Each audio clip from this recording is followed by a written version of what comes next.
আসাদুজ্জামান নূরকে নিয়ে খুব লেখালেখি হচ্ছে গত 2 সপ্তাহ ধরে। যারা জানেন যে উনার যখন গাড়ি বহর নীলফামারীতে যায় 2014 ইলেকশনের আগে, গোলাম রাব্বানী নামে যেই বিরোধী দলের নেতা ছিল, তার বাড়িতে তার আগের দিন রাত দিয়ে মহড়া চালানো হয়, তাকে খুঁজে নিয়ে যাওয়া হয়, পরের দিন তাকে ক্রসফায়ার করে মেরে খালের পাড়ে ফেলে রাখা হয়।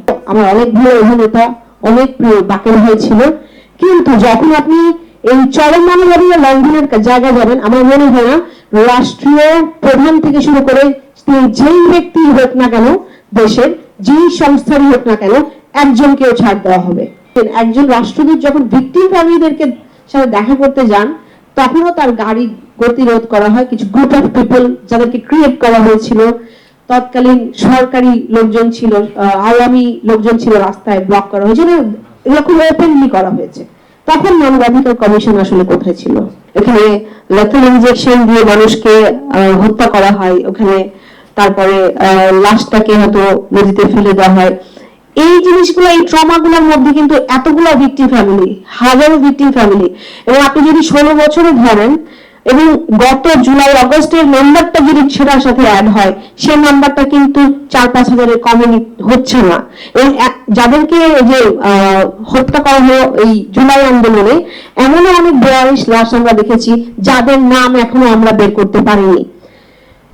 এখন আমার কাছ থেকে আমরা যারা ভিকটিম, আমার এই পাশ থেকে আমি যখন দেখতে চাই যে একটা ইন্টারিম গভর্নমেন্ট এসছে, এবং আমি ধন্যবাদ জানাই গভর্নমেন্টকে এতটুকু কম সময়ের মধ্যে একটা কমিশন ফর্ম করার জন্য, গুমের ইনকোয়ারির জন্য একটা কনভেনশনে সাইন করেছে, যেটা গত 30 আগস্টের আগে গত 12 বছরে বাংলাদেশ যেটাতে সাইন করেনি, কারণ অস্বীকার করতে হবে তো যে গুম হচ্ছে না বাংলাদেশে। তো সেই ক্ষেত্রে আমার মনে হয় যে অনেক কিছু আসলে শুধু মানবাধিকার কমিশন না, যদি তাদের উপর আমাদের আস্থা থাকে আদৌ, আর সকলেরই করার আছে, এবং সেই করণীয়টা আসলে সব পর্যায়ে, সর্বক্ষেত্রে, সবগুলা এজেন্সিতে, সবগুলা সংস্থাতে, সবগুলা মানুষেরই করতে হবে। এবং সেই ক্ষেত্রে যদি সম্ভব হয়, যেমন আমরা যখন এখন সামনে পাবলিকলি বলা শুরু করলাম, কিছু মানুষ, আমাদের যে ছাত্র প্রতিনিধি আছেন, উনি বললেন যে বললে আমরা যখন পরিবর্তন করি বা ডিসিদেরকে নিয়োগ করি বা একটু চেঞ্জ করি, তখন দেখা যায় যে ওখান থেকে আরেক পাশ থেকে বলা শুরু হয় কেন হচ্ছে। একটা এক্সাম্পল দিই, আসাদুজ্জামান নূরকে নিয়ে খুব লেখালেখি হচ্ছে গত 2 সপ্তাহ ধরে। যারা জানেন যে উনার যখন গাড়ি বহর নীলফামারীতে যায় 2014 ইলেকশনের আগে, গোলাম রাব্বানী নামে যেই বিরোধী দলের নেতা ছিল, তার বাড়িতে তার আগের দিন রাত দিয়ে মহড়া চালানো হয়, তাকে খুঁজে নিয়ে যাওয়া হয়, পরের দিন তাকে ক্রসফায়ার করে মেরে খালের পাড়ে ফেলে রাখা হয়। এরকম ওখানে আরো অনেক ফ্যামিলি আছে যাদেরকে এখনো দিন, যাদের এক্সট্রাজুডিশিয়াল কিলিয়ার করা হয়। আপনি কার নেতৃত্বে, কার এলাকায় এগুলো হচ্ছে, এই দায় থেকে আপনি তাকে কেমন ভাবে সরাবেন? আপনার অনেক ভালো, আমার অনেক ভালো অভিনেতা, অনেক প্রিয় বাকের হয়েছিল, কিন্তু যখন আপনি এই চরম মানবাধিকার লঙ্ঘনের জায়গায় যাবেন, আমার মনে হয় না রাষ্ট্রীয় প্রধান থেকে শুরু করে যেই ব্যক্তি হোক না কেন, দেশের যেই সংস্থারই হোক না কেন, একজনকেও ছাড় দেওয়া হবে। আর আমরা যেটা বলতে চাই যে ইন্টারন্যাশনালি যে আমাদেরকে যারা আমরা মানে চরম ভিকটিম, যারা এর থেকে সর্বোচ্চ মানবাধিকার লঙ্ঘনের, এর উপরে আমার মনে হয় না আসলে কোনো লঙ্ঘন আছে, যেটা গুম। একটা মানুষকে ধরে নিয়ে গিয়ে সিক্রেট ডিটেনশন সেলে রেখে দেওয়া না, জানি না প্রতিদিন তার সাথে কি হচ্ছে। এটা আমার পরিবারের, আমার মা থেকে শুরু করে আমার ভাইয়ের যে সন্তানরা, আমরা যারা পরিবারের, এতগুলা পরিবারের যারা দাঁড়ায়, প্রত্যেককে আসলে এই ট্রমাটার মধ্যে দিয়ে যেতে হচ্ছে।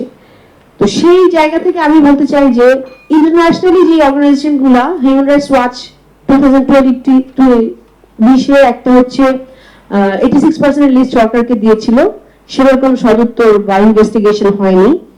76% একটা লিস্ট ইভেন ওয়ার্কিং গ্রুপ, যেটা এনফোর্স এন্ড এনভায়রনমেন্টাল ডিসঅ্যাপিয়ারেন্সেস, সেটা দিয়েছিল যখন ওনাদের হাই কমিশনার আসে, তার কোনো সদুত্তর এখনো পর্যন্ত গত প্রেসিডেন্ট দেয়নি। এখনো এই বর্তমান ইন্টারিম সরকারের কি করবেন তারা হয়তো সামনে জানাবেন।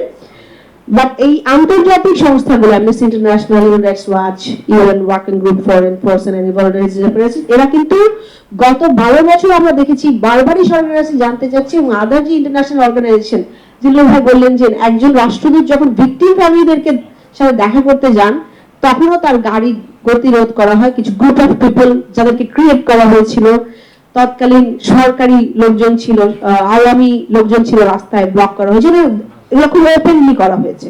তখন মানবাধিকার কমিশন আসলে কোথায় ছিল?